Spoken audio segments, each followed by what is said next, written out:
All right, everyone. So this audio is going to have gastritis, peptic ulcer disease, and all the different little types of complications that can happen, plus dumping syndrome. So for this one, it is incredibly important that you have your GI assessment PowerPoint with you and that you have the passage of food starting, I guess, with the stomach and going down. Because now you're going to see why I kept saying, please make sure you understand your structures. Please make sure you start understanding your structures, because a lot of the complications that we'll talk about will specifically have to do with the structures between the stomach and all the way down to the ileum, potentially. Okay, so that is incredibly important. Please, please have that with you. Okay. Actually, also before I start, in that same GI assessment PowerPoint, you're going to go and look at the page that has digestion and absorption. So it starts with digestion and absorption. There's a picture, and then it's basically talking about all the different types of digestive juices that our body has, right? So it has digestion and absorption. Then it says mouth, it says stomach. So we're focusing on the stomach right now. So you know what you have, what are known as rugae. I don't think I'm saying that right, but they basically secrete gastric juice. And then you have the fundus. So they are the chief cells, and they're secreting things like pepsinogen. You've got the parietal cells, which are secreting hydrochloric acid, water, and intrinsic factor. And so we'll focus on that piece right there. So things like gastric juice, things like pepsinogen, uh, the parietal cells secreting hydrochloric acid, water, and intrinsic factor. Intrinsic factor is huge for vitamin B12 absorption, okay? Incredibly, incredibly important for vitamin B12 absorption.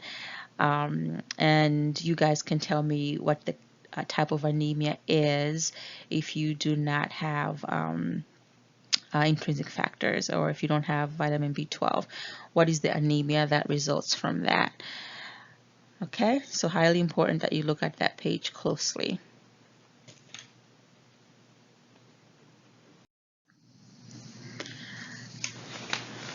Okay, so in terms of the just the definition of gastritis, so nothing special. So it's just the inflammation of the gastric mucosa, and primarily it's because of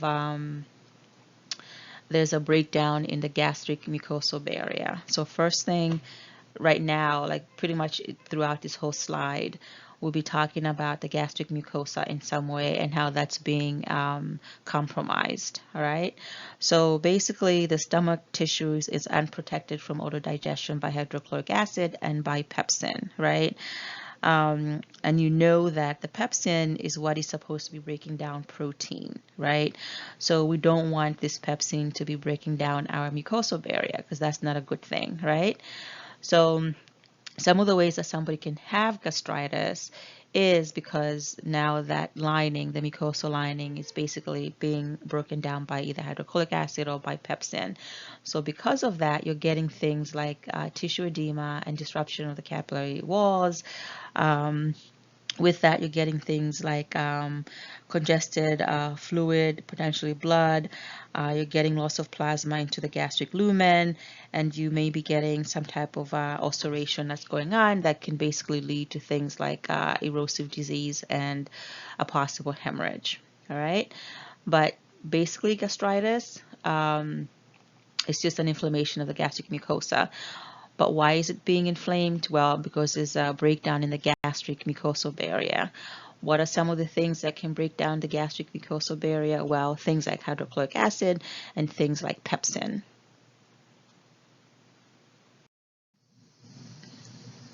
So you've got several risk factors that can lead to gastritis, and I'm pretty sure some of these are not that weird for you.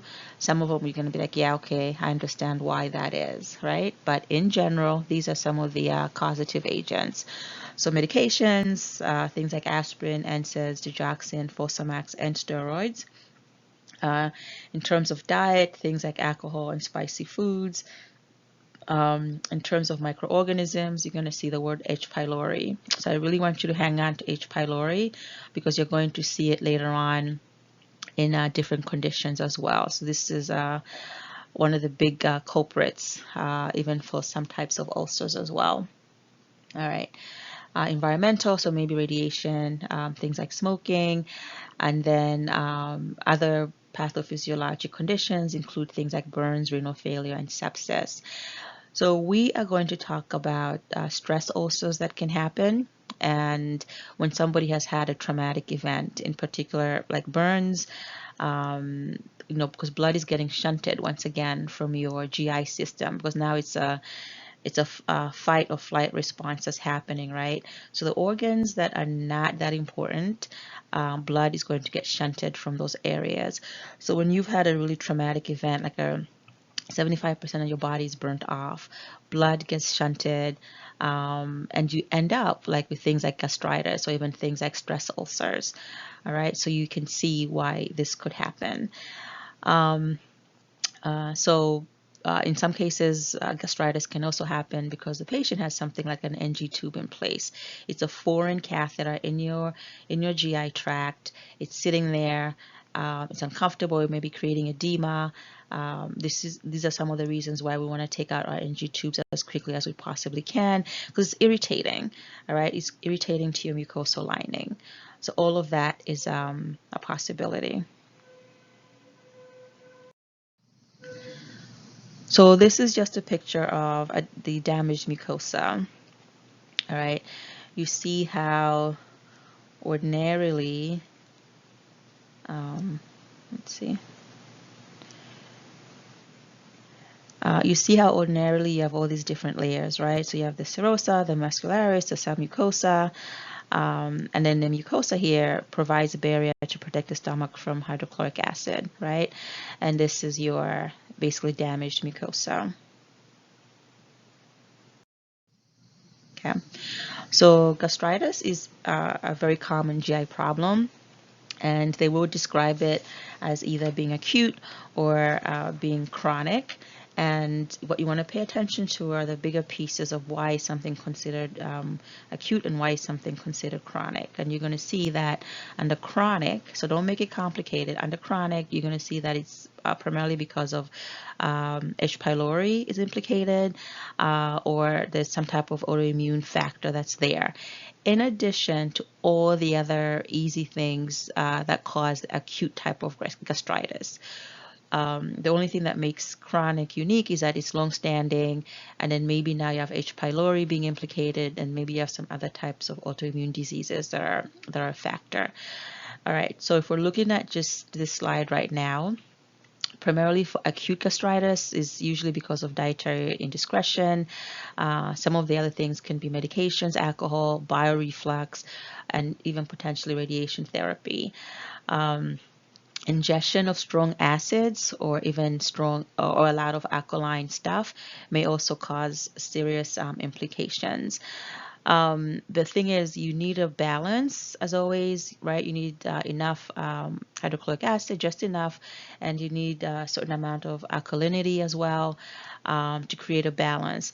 If there's too much of, or even too little of any of this, then the gastric mucosa is going to be compromised. All right, because if your system is too alkaline, then all the bacteria and the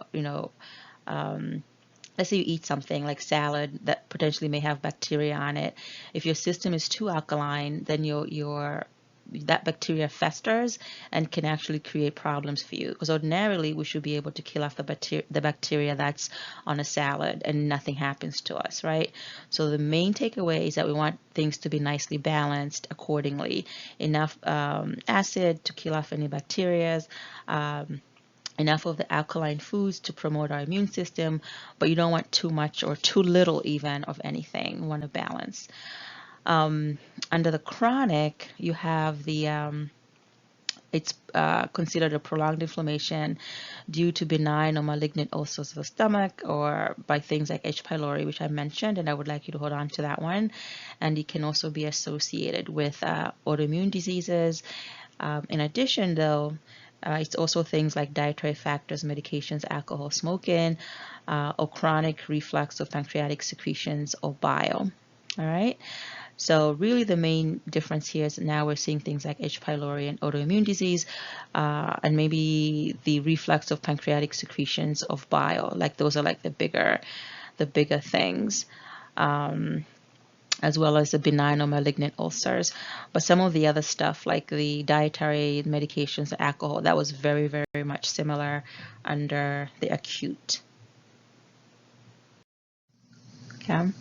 So with the acute gastritis, what are you going to see? You're going to see a thickened, reddened mucous membrane with a prominent rugae. You want to see a picture in the, I think the GI assessment may have a picture of that.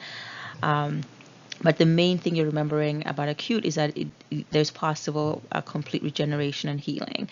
So if it was the alcohol that was causing this inflammation, etc., if we stop the drinking, we rest, we make the patient NPO, we give some meds, then they're going to recover very quickly and they're fine, right?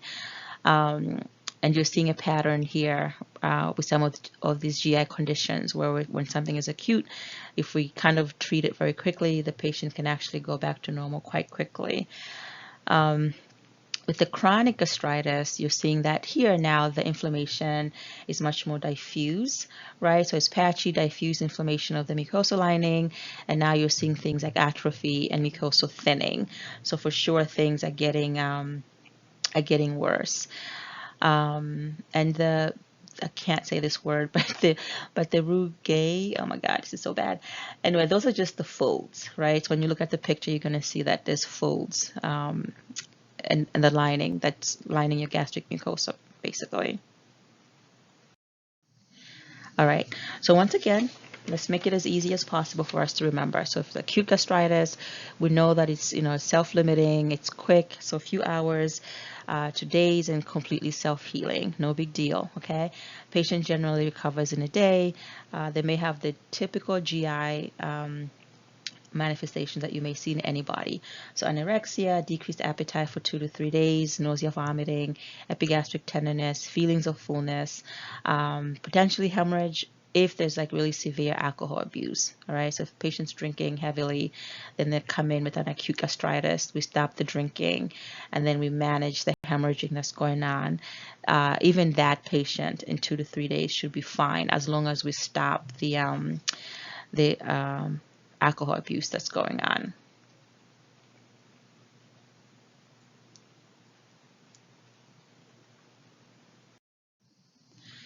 So under chronic gastritis, like I mentioned, you start pulling out some of the things that are very unique. So some of the problems can be because of autoimmune metaplastic atrophic gastritis. So just remember that it's an autoimmune thing that's happening. And this is an inherited condition directed against the parietal cells. We like our parietal cells. Why do we like our parietal cells? Well, they secrete things like hydrochloric acid, intrinsic factor, as well as water. All right, so refer back to the GI assessment PowerPoint. Well, if we're losing our parietal cells, then we're not going to have enough hydrochloric acid, so it's going to be decreased. So remember how I said too much or too little hydrochloric acid is a problem.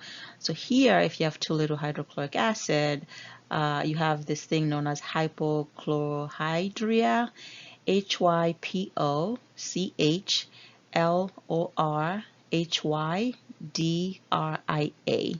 So decreased hydrochloric acid. So HYPOCHLORHYDRIA,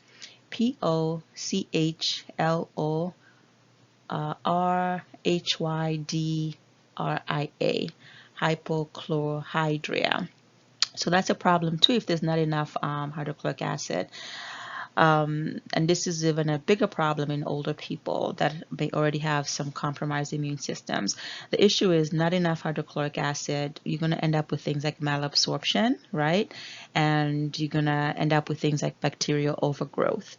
That's not good, right? So all of that would be a problem for our lining as well, because if we're having too much bacteria now, then it's, infections are going to fester, right? So that's definitely not a good thing.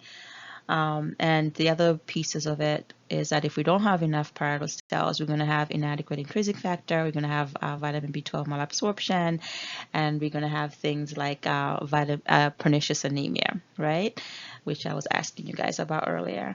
And in addition, if you're getting things like malabsorption, you're going to be getting things like peripheral neuropathies that are happening. So the patient that has chronic gastritis is at increased risk of ulcers as well as gastric cancer.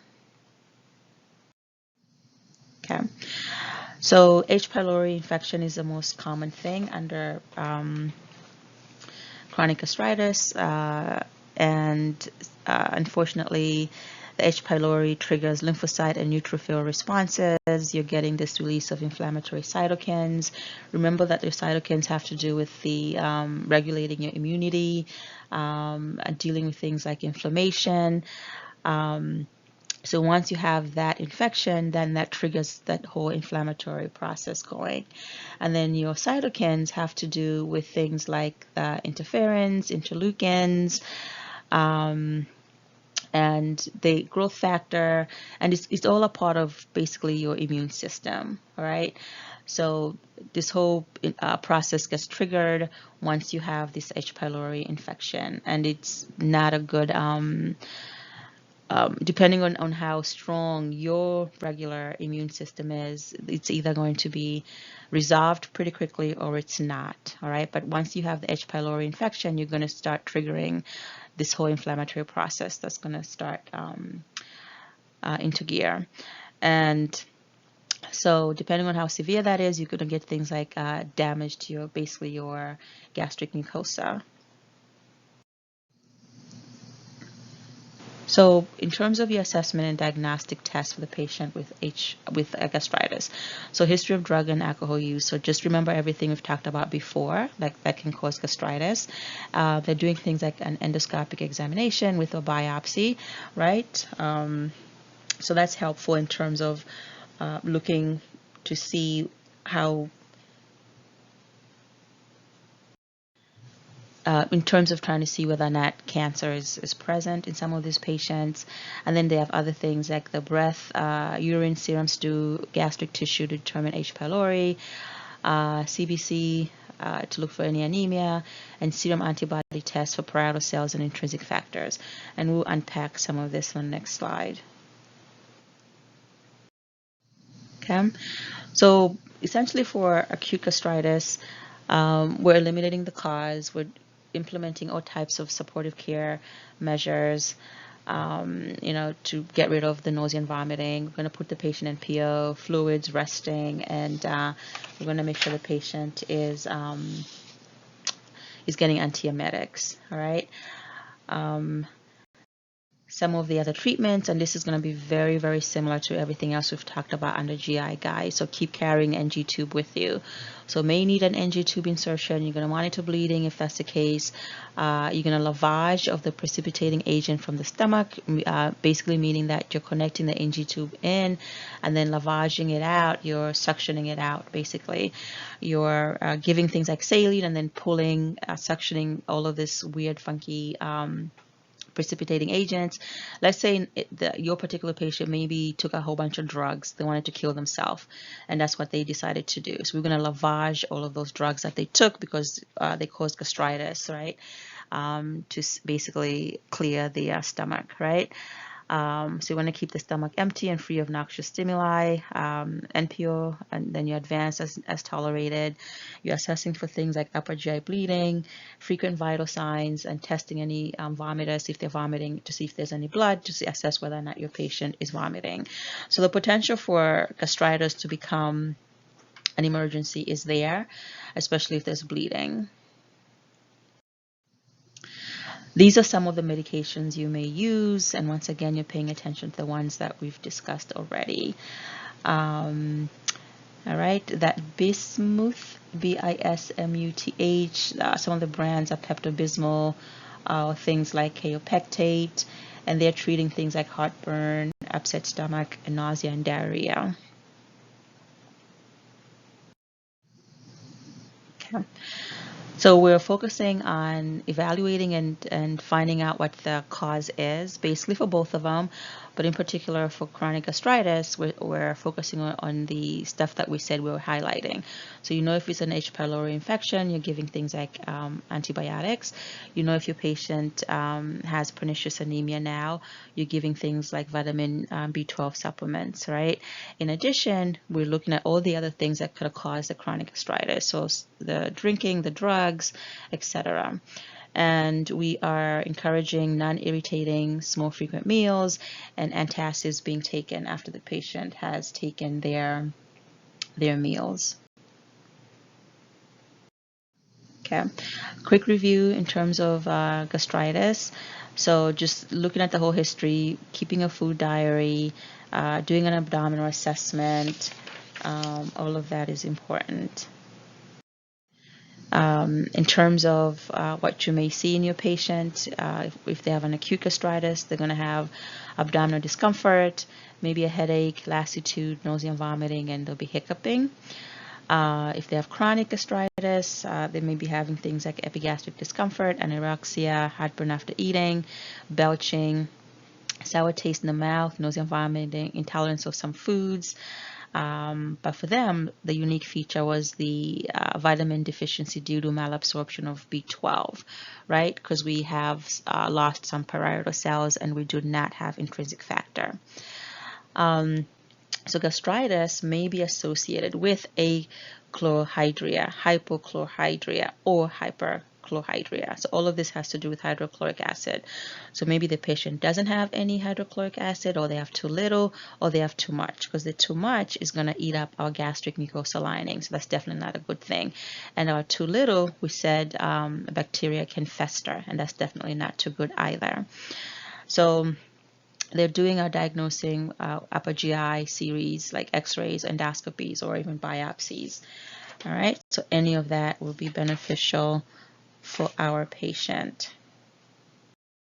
Okay, so some of your nursing diagnoses you may see, so things like anxiety, imbalanced nutrition, risk for fluid volume imbalance, deficient knowledge, and acute pain. I used to have gastritis when I worked in the ICU on the night shift. And it was a weird thing where I think I was just stressed out because I was working against the grain in terms of time. I was in the ICU, neuro ICU at that, and it was just a very stressful environment. Like I have not really been sick where I need to take like sick time since leaving the bedside in the ICU. Like teaching now, like I don't even use my sick days really, like at all. I don't think I've used any since I've started teaching. So you have to be cognizant of the types of environments you're working in and how much stress you're exposed to. I know for me, it was just probably early on when I just wasn't used to the environment. But then later on, I just had to decide that night shift for me wasn't the best thing. And even being in the ICU constantly wasn't necessarily the best thing for me because I'd go home literally just worried about what I did or didn't do and just hearing alarms.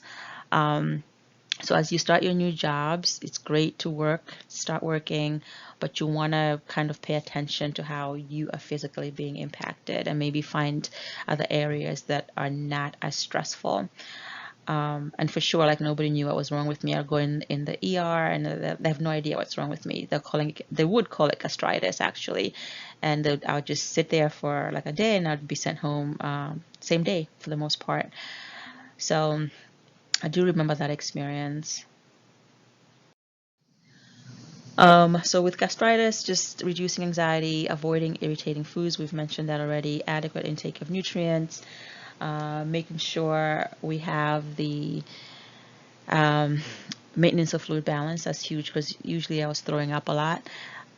So a lot of nausea and vomiting, dietary management, and relief of pain. All right. So for acute versus chronic, pretty much the same things that you're doing in terms of refraining from alcohol. And then also just modifying your diet, right? Reducing stress, all of those things, nothing different here. Okay. So some of the same interventions I just mentioned. discouraging caffeinated beverages, alcohol, cigarette smoking, etc. That goes without saying. Okay. So now we are going to talk about peptic ulcers and all the different things that can happen in your GI lining. So when you see the word peptic, think of it as relating to digestion. Okay? Think of it as anything having to do with digestion, and then we'll unpack this a lot more. So specifically when we're talking about a peptic ulcer, so think about digestion. So, and think of the tissues that are involved now, because we're further along, we're past the esophagus, we've moved on, and we're dealing with different organs now. So it's an erosion of a mucous membrane forms an excavation. So it's basically like an indentation, right? In the stomach, pylorus, duodenum, or even the esophagus. A lot of the peptic ulcers, though, that we'll be talking about, will specifically be highlighting the stomach and actually the duodenum. Like those are the two main ones that we're talking about, all right, for your purposes. They think H. pylori is still implicated, not highlighting stress or anxiety as before, but stress is really, yes, like a definite yes, because there are stress ulcers that can happen, and we are going to highlight them. But the new thing that's happened is the H. pylori component. So risk factors include excessive secretion of stomach acid, dietary factors, chronic use of NSAIDs, alcohol, smoking, familial tendency, apparently people with blood type O, chronic pulmonary disease or chronic kidney disease. So some of your manifestations can be a dull, knowing pain. So knowing pain feels like something is eating at you, burning in the mid-epigastrium, heartburn, and vomiting. So nothing special here, guys, in terms of the manifestations for peptic ulcer, right? And your treatment is going to include things like medications, lifestyle changes, and occasionally surgery. So what you want to start doing is kind of paying attention to the bigger word. Like if I'm talking about peptic ulcers, and if I specifically say to you gastric ulcer. So anytime you hear me say gastric, you are going to think stomach. And if I say duodenal ulcer, right? But still, everything has to do with digestion. Okay. So we'll start making sense of this stuff. Okay, so this is a deep peptic ulcer, just a picture there, right? Okay, so this is erosion and lesions of the GI mucosa resulting from digestive action of hydrochloric acid and pepsin. All right, so look at your different layers once again. So this one's considered chronic, this is an acute, and this is some erosion that's starting. All right, so the erosion is primarily at the mucosal layer. The acute one has gone further down where now the muscularis is involved, and this one for the chronic, the serosa is involved. All right, so just loosely know that these are just the different ways that this can be described. Okay. So remember what I was saying now about differentiating between gastric versus duodenal, right? These are the ones that we are focusing on. They can also be described as acute versus chronic, and this would depend on the degree and duration of the mucosal involvement. So now we have to kind of start splitting them up a little bit. Okay. So we're under peptic ulcers, right? So how can we see whether or not there's a problem? So same things. You're seeing the endoscopy over and over again. You're seeing biopsies over and over again. You're seeing H. pylori infection over and over again, right? So they can do a biopsy, they can do a breath testing, and I'll explain some of these in the next couple of slides. All right. Other ways that they can detect whether H. pylori is present, they can look for antibodies against H. pylori.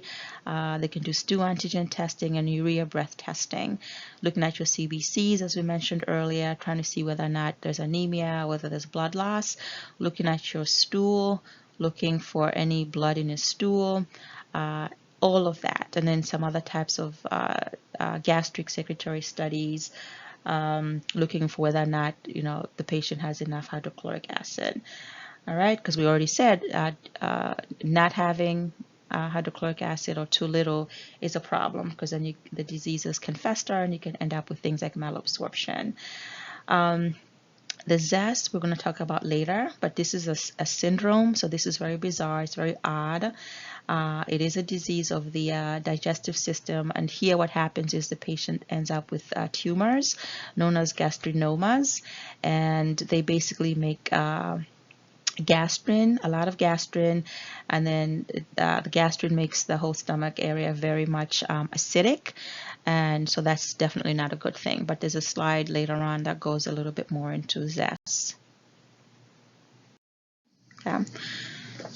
So for the non-invasive H. pylori testing, right? So they're looking basically into a serum antibody test. So they're looking at blood and they're looking for any antibodies against H. pylori to see whether or not you have the H. pylori, right? Because you've created antibodies against the H. pylori infection. The urea breath test. So if you have H. pylori, the H. pylori gives off urea, right? So they do a breath test, and if it's positive, if it's a positive urea breath test, then you have an active infection.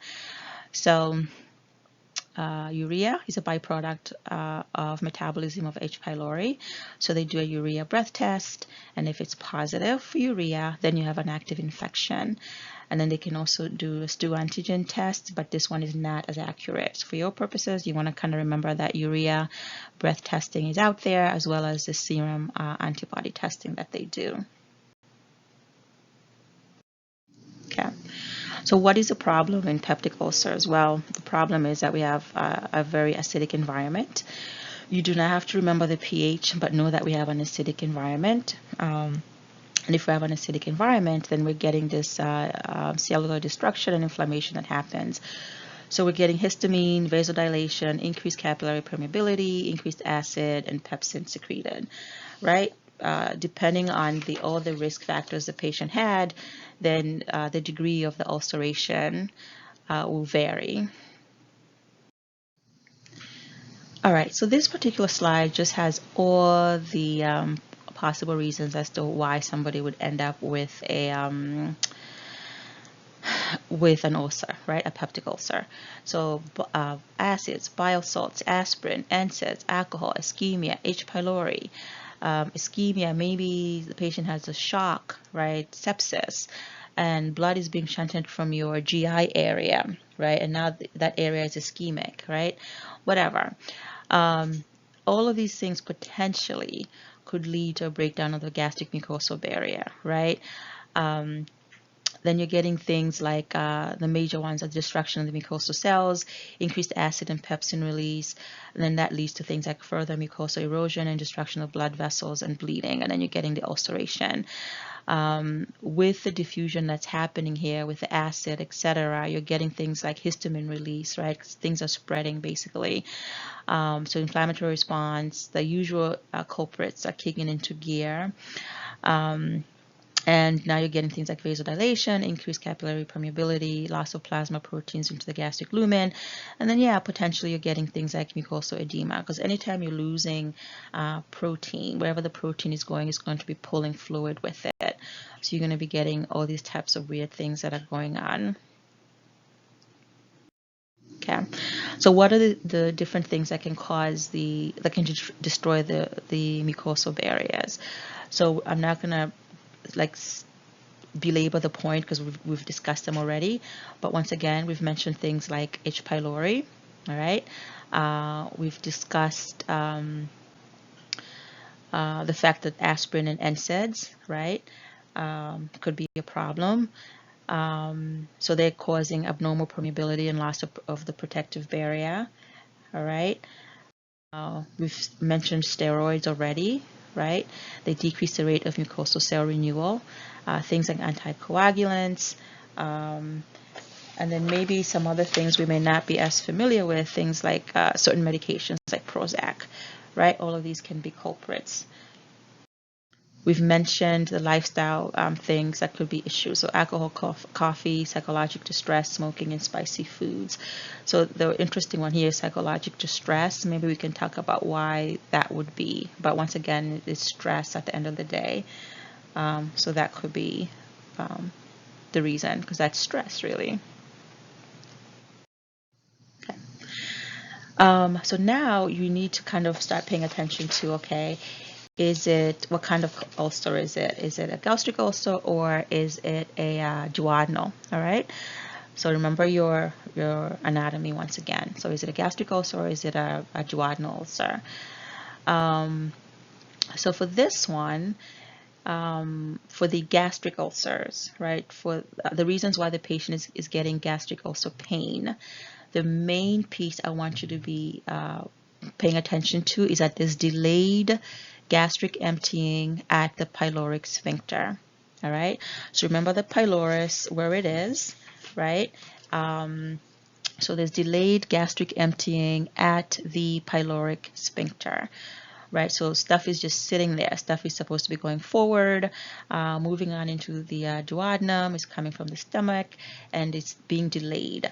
So the acid itself, the hydrochloric acid itself, might actually be normal, or it might actually be decreased. The HCl, hydrochloric acid, may actually be increased, or it may be normal, it may be decreased. Doesn't matter. The key point is that there's a delay of the gastric emptying at the pyloric sphincter. So this is one of the main reasons why the patient with gastric, think stomach ulcer, has some pain. So for them, the pain is usually 1 to 2 hours after meals. When they eat, the food aggravates rather than alleviates the pain, right?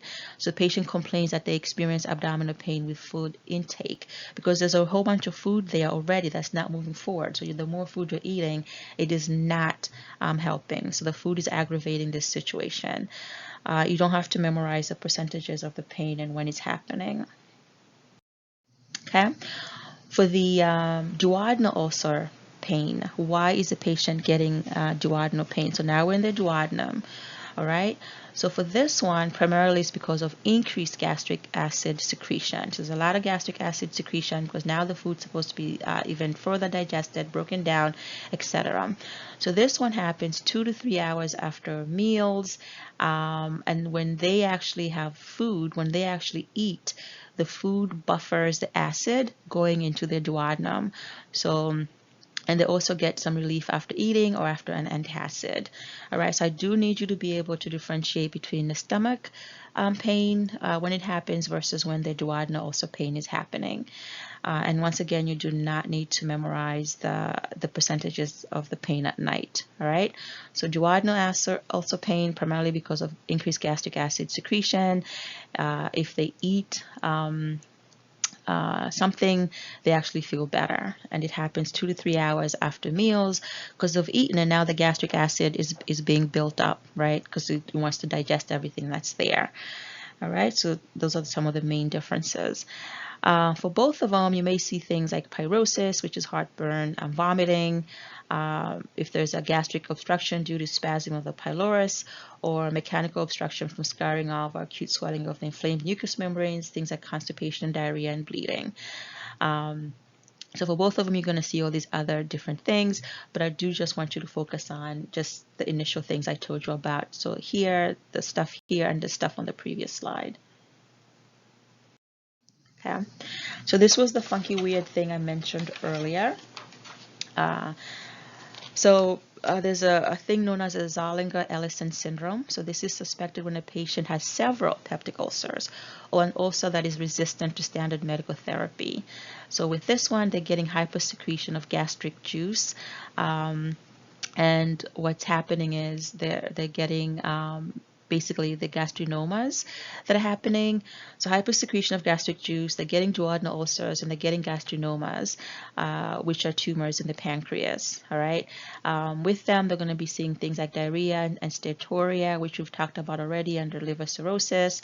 And in addition, they may have coexisting parathyroid adenomas or hyperplasia and may therefore exhibit signs of hypercalcemia. So it's the most common symptom here is just epigastric pain.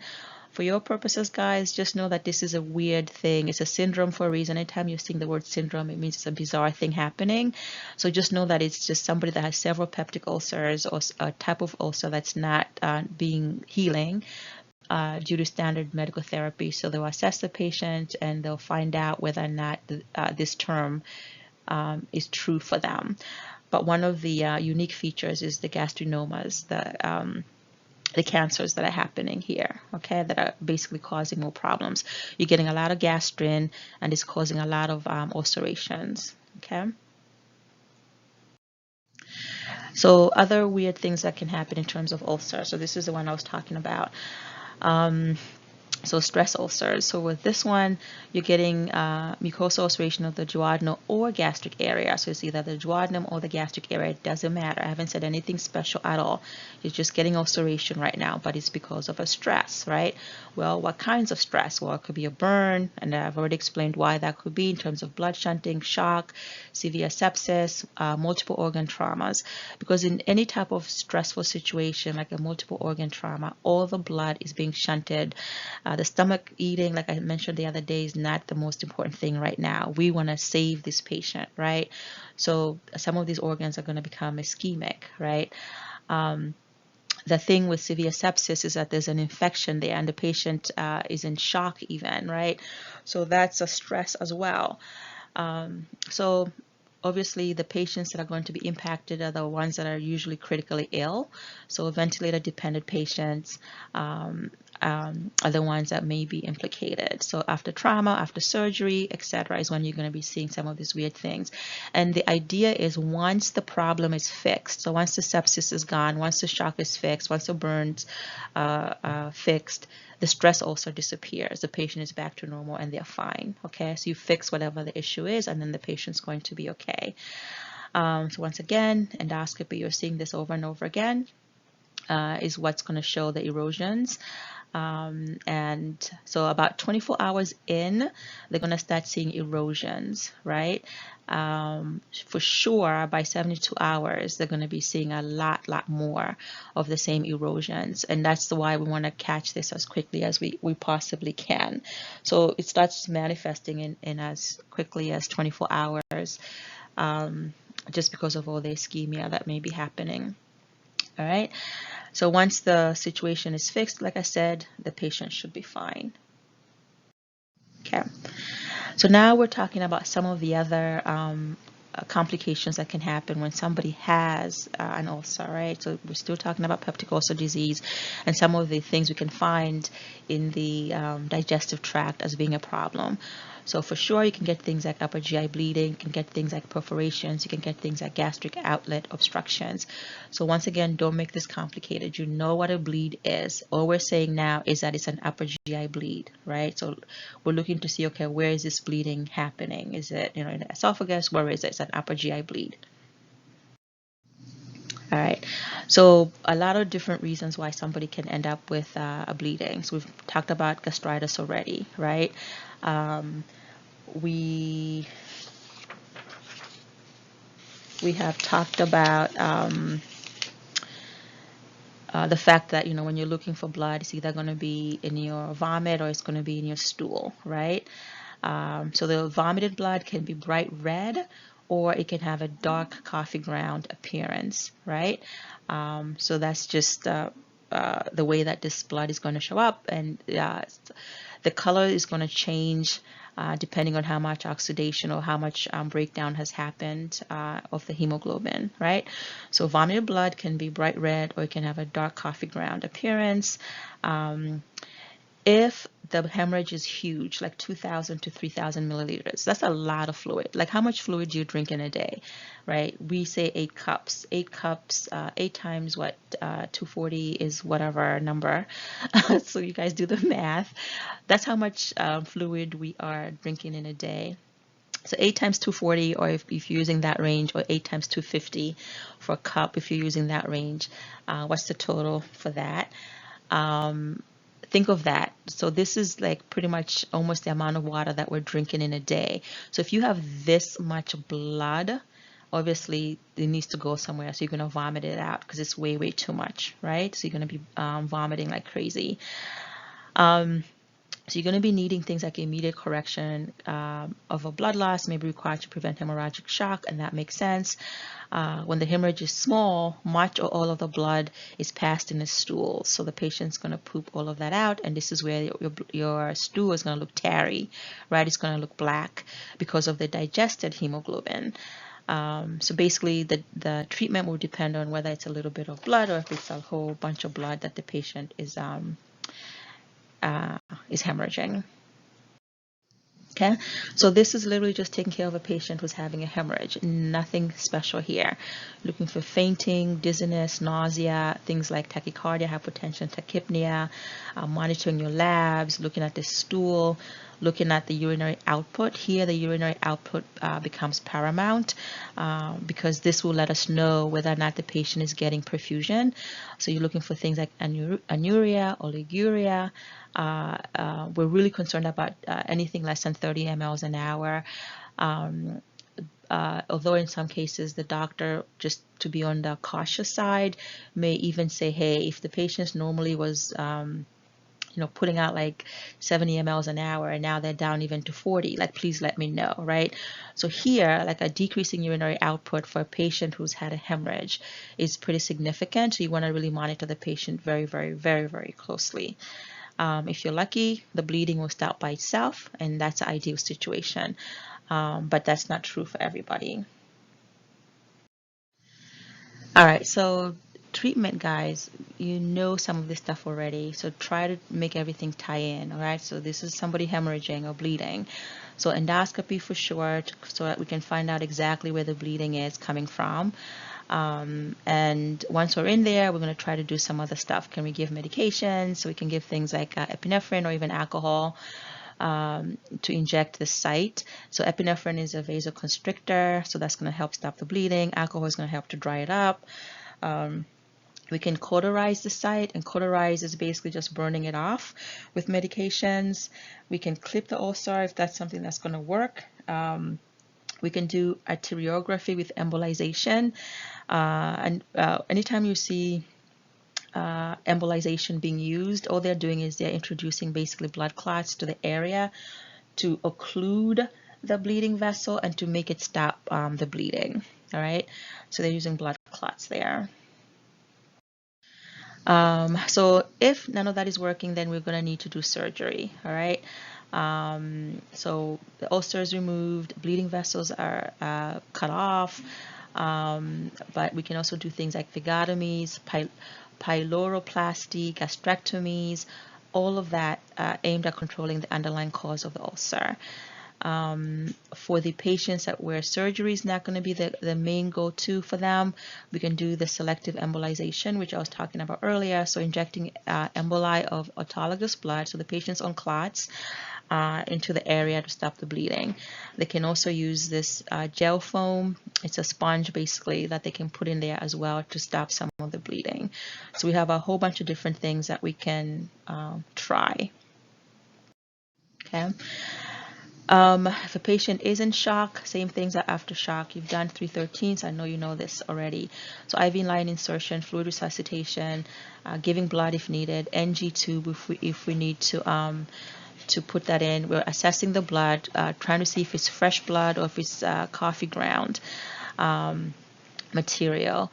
If it's fresh, it's going to be like bright red, bright red, bright red. If it's like super, super dark even, there may be a chance that it's coming from lower in the GI area. It's blood that's been sitting around being digested, and so you're coughing that kind of stuff up versus stuff that's more frank and earlier in the GI system. But anyway, your job is just to report what kind of blood, what the blood looks like. So the NG tube helping you assess the blood. It's also helping you remove some of this blood, right? You're connecting this to suction, you're lavaging, maybe adding saline and then suctioning all that fluid out. So you're putting fluid in there and then suctioning everything out to take out the blood that's in there. You want to prevent nausea and vomiting through suction decompression of the gastric contents, which we've talked about already. All right, so NG tubes you see are huge.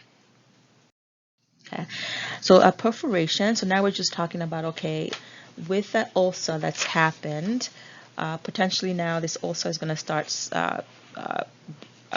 breaking the mucosa even further. So now there's ulcerations, there's erosions, and now the stuff is spilling out. So this couple of slides should remind you of peritonitis, like right away, right? So now you have a perforation. Yes, it's a medical emergency. Stuff is spilling into the peritoneal cavity, right? So we've discussed some of this already. So hypovolemia because of third spacing, right? Bacterial peritonitis, like immediate surgery now needs to be happening, all right? One surgery that they can do, which you don't have to remember, is known as a Graham Omento patch. They put a patch. So Graham Omento patch. So GRAHAM patch. And what they do is they use like adipose tissue from the intraperitoneal organs, and they basically use that tissue to close up the perforation. Okay. Once the perforation happens, oh my goodness, it's going to be sudden severe upper abdominal pain. Pain is radiating to the shoulders due to irritation of the phrenic nerve in the diaphragm. Patients vomiting, they're collapsing. They have this incredibly tender board-like abdomen because now you have all these contents that are spilling out. Pain is radiating to the back. If they eat or they take antacids, it's not helpful because it's a perforation. This is gastric contents basically spilling everywhere. And you're getting some of those crazy things we already mentioned, things like shallow rapid respirations, hypotension, tachycardia, all of those things that are basically indicating shock. Okay? So goal, stop the spillage. Same things, guys, in G2 placement, continuous aspiration, we're decompressing. The nurse is doing all the usual things, monitoring fluid and electrolyte, looking to see, well, you're really worried about peritonitis, but now you're worried about things like increased temperature, abdominal pain, paralytic ileus, increased or absent bowel sounds, abdominal distension. All of these things are giving you a hint that maybe your patient has peritonitis now. Okay, so treatment for perforation, some of this is very similar under peritonitis, right? So giving colloids, RBCs, central lines in place, intake and output you're monitoring, EKG, because especially if the patient has a history of cardiac disease, but you also just want to know how they're tolerating all of this, right? Because if they're tachycardic, you want to make sure that, you know, their rhythm doesn't get too crazy where you get some other funky dysrhythmias, giving the antibiotics, giving pain meds, all of that. And then, of course, they can do either an open or laparoscopic repair of the perforation. So they need to suture it. And one of the surgeries I mentioned for you earlier. Okay, so something else that can happen under peptic ulcer disease is that the patient can have what is known as a gastric outlet obstruction. So this is an obstruction between the distal stomach and the duodenum. Okay, so you're looking at your anatomy again. So a gastric outlet obstruction is an obstruction between the distal part of the stomach and the duodenum. So it's the area distal to the pyloric sphincter, and that area becomes scarred and closed off, right? So what are you going to see in this patient? You're going to be seeing things like the patient has edema, inflammation, maybe they have a pylorospasm, they have fibrous scar tissue formation. So all of these things lead to the gastric outlet obstruction, right? So that area there, the pyloric sphincter basically is not open, right? Maybe it was spasming out, maybe it had scar tissue, had edema, it was inflamed, whatever. But remember, once again, fluid is supposed to be moving forward, right? Now that's no longer the case. Things are being obstructed. Okay, so what is going to happen? So pain worsens towards the end of the day as the stomach fills and dilates, and that makes sense. There's an obstruction there. So the longer you go in the day, because of the obstruction, it's more painful, and the stomach is filling up with all of this food, right? So you're getting things like epigastric fullness, and when you belch or you vomit, you feel a little bit better. When they do vomit, the vomit is very offensive. Because it's been sitting there for a long time, right? It's been sitting there long standing as the day wears on. So now for you to feel better, you vomit. And when you smell it, it's really, really bad. So now your regular means of digestion are not even there anymore. So now you're getting weird things like constipation, swelling in the stomach and upper abdomen. You're getting things like anorexia. You don't want to eat, basically, and you may get weight loss because for sure, if you're vomiting and things are not being absorbed, all of that, then for sure weight loss is going to happen. So you're getting things like malabsorption. So what is the treatment? Basically, same things like you're seeing. So we want to decompress that because there's an occlusion. So we're doing an NG tube. We want to make sure our stomach is back to normal. Make sure the ulcer is healing there. We're decreasing the inflammation and the edema so that it subsides, right? Because once that stuff is sitting there, right, it's eating up at your lining as well because it's supposed to be moving forward. So you want to correct any existing and fluid and electrolyte imbalances that may be present in your patient. Okay. So endoscopy, once again, to see whether or not there's an obstruction, right? So your patient maybe is vomiting this funky foul stuff that's coming up. So endoscopy to see what's going on. And pretty much the endoscopies are go-to diagnostic procedure for a lot of these GI issues. So we can do the, where am I here? So we can do the endoscopy with balloon dilations, and the balloon dilations basically just means that you're opening it up, right? You're going to open that up, the constriction that was there, right? So some of the same stuff we talked about earlier, like decompression, etc. We can do other tests, other surgeries, so things like vagotomy, antrectomy, gastrojejunostomy, and vagotomy. Oh, I had vagotomy twice. I will go over some of these in class just to kind of give you a sense of what they mean, so that you can kind of have a sense of what these particular surgeries are. All right, so now we're talking about penetration. So focus on the word penetration and the fact that now we're basically just going to other organs, right? So maybe before we had the perforation and the spillage was just in the peritoneal cavity, but now we are actually going into our adjacent structures. So they're using a different word, I don't know why, but now we're going to the pancreas, the biliary tract, the gastrohepatic area. So that spillage is spreading into these areas, right? So some of the manifestations you're going to see include things like back and epigastric pain that's basically not being relieved by medications. Yeah, because the stuff has spilled out and is still there. So very similar to perforation now. You're going to need, this is an emergency, and you are definitely going to be needing surgical intervention. All right. So in general, for your peptic ulcer issues or problems, the conservative therapy is what you always try first, right? So obviously you're not doing conservative therapy for penetration or for perforation, but any of the other things we discussed earlier.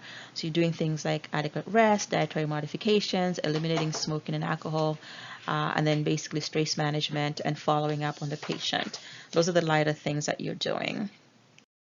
And then the next couple of slides basically just has a whole bunch of medications you can use, and you are going to focus on the ones that I've told you to focus on. Okay.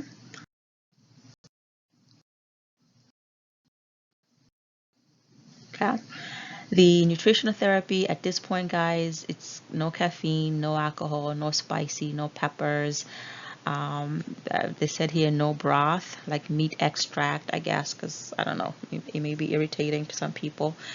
But the other stuff you're doing is just getting the whole history, see how the patient is showing up, reporting the regular stuff like heartburn and weight loss, black tarry stools, depending on, the areas of impact.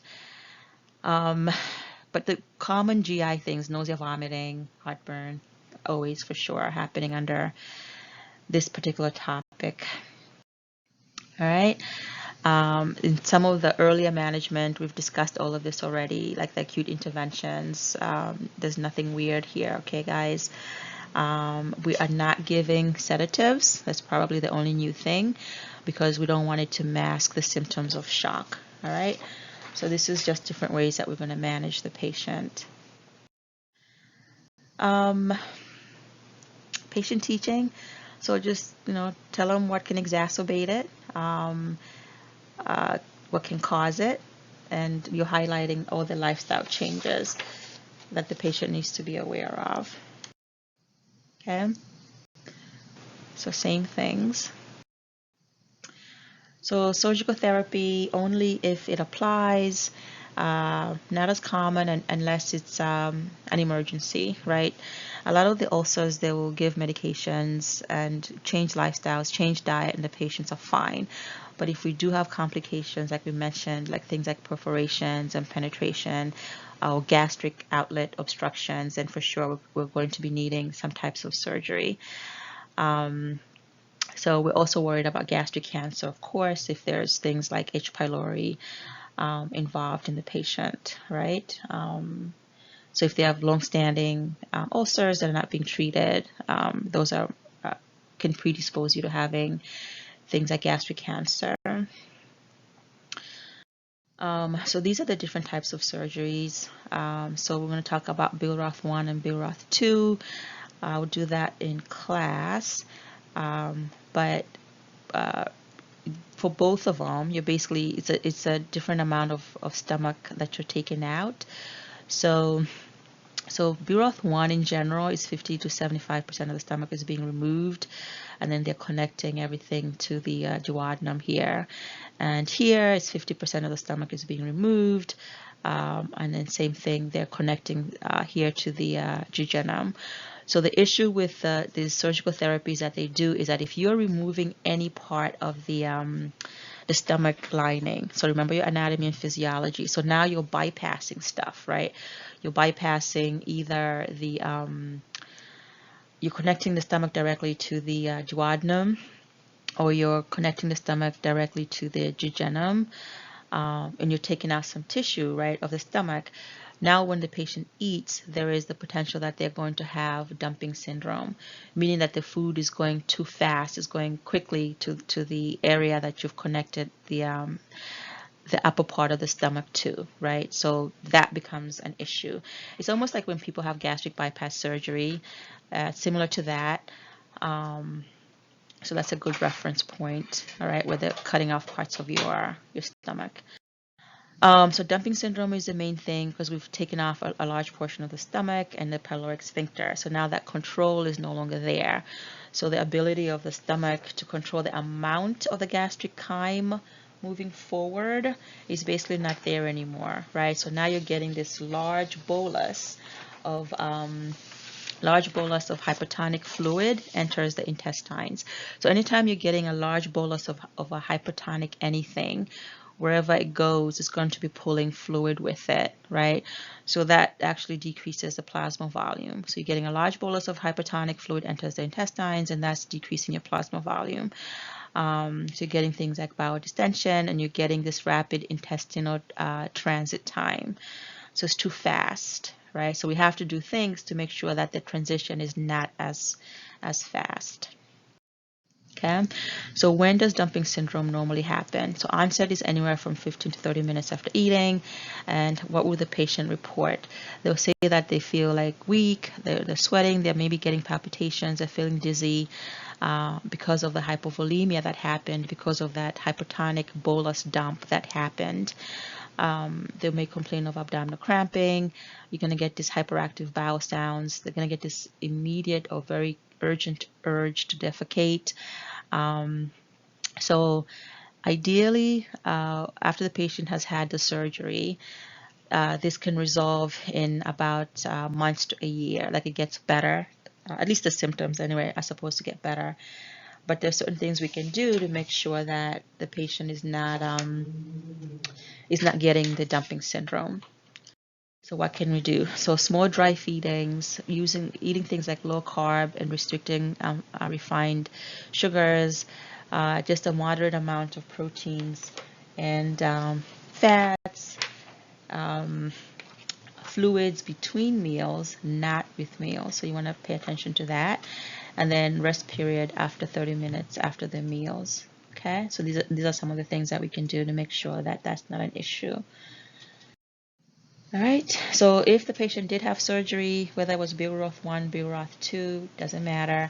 So same things after any surgery. So NG tube for decompression, decreasing pressure on the suture line because you want the edema and inflammation to go down, taking out some of the gastric juices that may be collecting at the incision site. And then what is this? So within the first couple of hours, you're looking at the gastric aspirate. So initially it's bright red, and then after 24 hours, it does get it changes in color. About 36 to 48 hours, changes in color because of oxidation, etc. But your job is just to monitor this and just report what you're getting.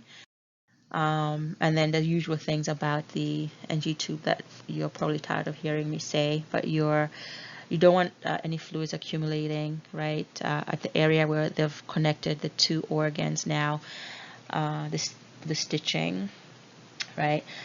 So looking for signs of decreased peristalsis and lower abdominal discomfort, which may suggest an intestinal obstruction, making sure you're doing an accurate intake and output, and doing things like your vitals. Yeah, so I think that may be it, maybe. All right, so with the surgery, also splinting, so using a pillow or something just so you don't, when the patient's coughing, so that they don't break the suture line, right? Assessing the abdominal dressing for bleeding, odor and drainage, encouraging early ambulation as always, making sure there's proper IV therapy. Trying to see what else is here. And then I'm mixing up my slides here. And then, yeah, just monitoring how well the patient is tolerating their diet. Okay, so if they're taking out whole parts of the intestines there, right, where is your intrinsic factor coming from, right? Who is supposed to be making your intrinsic factor? That's basically your parietal cells in your stomach, right? So if they're cutting out the parietal cells, or they're cutting out a part of the stomach with the parietal cells, then you are going to be at risk for pernicious anemia. Okay. Older adults, just making sure that we're watching them closely because they use a lot of medications. So things like NSAIDs. Apparently for them, some of the manifestations for their ulcers may be that it's not necessarily pain, but maybe they're getting things like bleeding. So not an important point for you guys to remember. Bigger point, just monitoring them more closely because they're taking every known medication in a lot of cases. So treatment is going to be similar in terms of the ulcers that the patient may have. So peptic ulcers anywhere around the GI tract. So emphasis is always about prevention and making sure they're taking their medications as prescribed. Yeah. So just a quick recap of the patient with peptic ulcers. So some of the same things, and this may be a repeat slide as well. But doing dietary intakes, looking to see what types of medications they're taking, worried about NSAIDs, nursing diagnosis you may see, some of the complications that may happen, and we've discussed all of these at this point. Okay, these are your collaborative problems. And then your goals, basically, it's all about relieving the pain, making sure the patient is calm, and teaching the patient so that they don't go back to their old habits. Then they end up with the ulcerations again. Okay, and then these treatments we've talked about already under all the specific conditions. Okay. All right.